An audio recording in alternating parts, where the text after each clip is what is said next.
Yeah, first I want to just congratulate Rick and his staff on a great season. The entire Pacer organization, all their players, they played a terrific series. They've had a great season, so congratulations to them.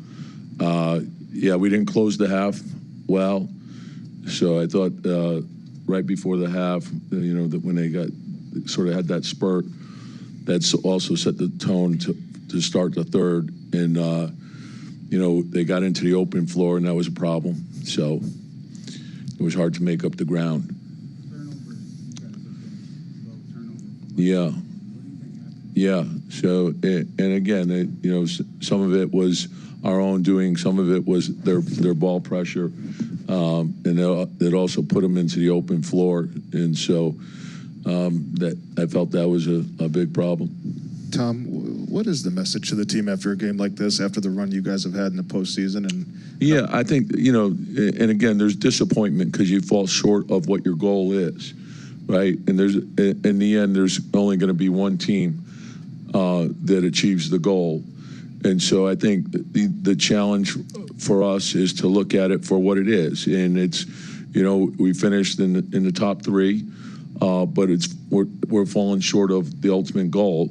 And so for us, it's to use that for motivation and determination to work all summer to prepare ourselves to make the final step and keep improving so we can achieve our goal. And I think that's the way we have to approach it, and that's the way we have to look at it. So it's improvement from last year, but it's ultimately not what our ultimate goal is. Tom, what do you feel like are those next steps you guys have to make? And again, like you would do after every season, you take a step back, I think decompress, you do a deep dive on the team, and then you analyze what you think you need to improve upon. And then, we have the draft, and then we have free agency, and there's trades, and then there's the internal development, and then it's the study and preparation for next season. And so it's a big off season for us. Tom, you know this roster better than anybody. Do you think that this roster right now is capable of taking that next step? Yeah, and again, like when you look at a season, and I'm proud of what these guys did, because there was a lot that we had to get through, and I thought we handled that part well. I thought, Mitch being out for a good chunk of the season, we got that, prognosis late. So we had to adjust, and and then we made the trade with Cat and got him in, and then Precious was hurt at the beginning and Landry was hurt at the beginning. So we had to get through that. Then we also had to handle Jalen going out at the end of the season. So there were a lot of moving parts, but they kept fighting and moving forward, and I've got great respect for that. And then to play the way we did in the playoffs. And we have to understand, oftentimes the playoffs are hard fought, and these games can go either way, and oftentimes they're one possession games. So that's why there's the importance of fighting to win every possession, to do all you can each and every day to prepare yourself for these situations. And again, so the disappointment of falling short of the ultimate goal, but also proud of what we were able to accomplish because we still had to win games with guys being out. Tom, Siakam obviously winds up with the finals MVP. Seemed like it was a real difficulty getting a hold of him all series. What kind of challenges did he pose as you guys went through the series? He's a very gifted player. He played a terrific series. And I think the versatility, like his ability to run the floor, his ability to play in the paint, his ability to face the basket, to put it on the floor, he's a tough cover. And sometimes you can play him well, and he's still, because of his size and his release, he can still get the shot up, and it's always a good shot. So, hats off to him, and he had a big-time series.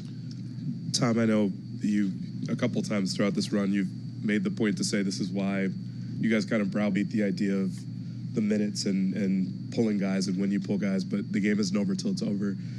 With a series that was ultimately this competitive to where it could have gone to a Game 7, does the ending to Game 1 haunt you, or is it something that it's just another game you just kind of had to reset? How do you feel about the series as a whole? Well, the series, and again, so you will go through the whole season and each series and each game, and that's what I said. Like oftentimes, these things come down to 1 or 2 possessions. And so that's why everything does matter. How you practice matters, how you work on your free throws matter, how do you concentrate on a scouting report matters, how you concentrate in a film session matters, because you've seen it throughout the playoffs, and not just us, but with every team. There's big swings in games, and sometimes it does come down to a missed free throw or something like that that determines the outcome of a game. And so the concentration is important. Building the right habits are important. And to always have the belief, a big part of mental toughness is always to have the belief that you can do something better. Even if you're doing something well, but also have the belief that you can do it better. Tom, go ahead.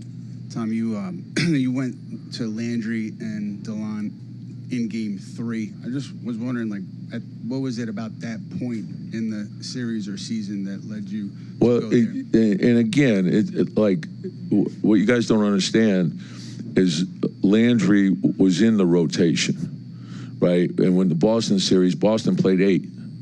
So that's why he came out, right? And then he came back in, and then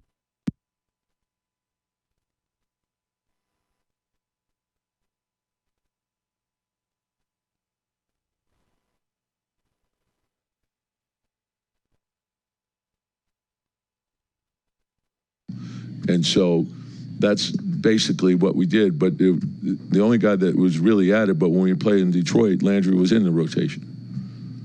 Tom, when some of the moves were made over the summer, they talked about, there was some front office stuff about the ages and contracts matching up.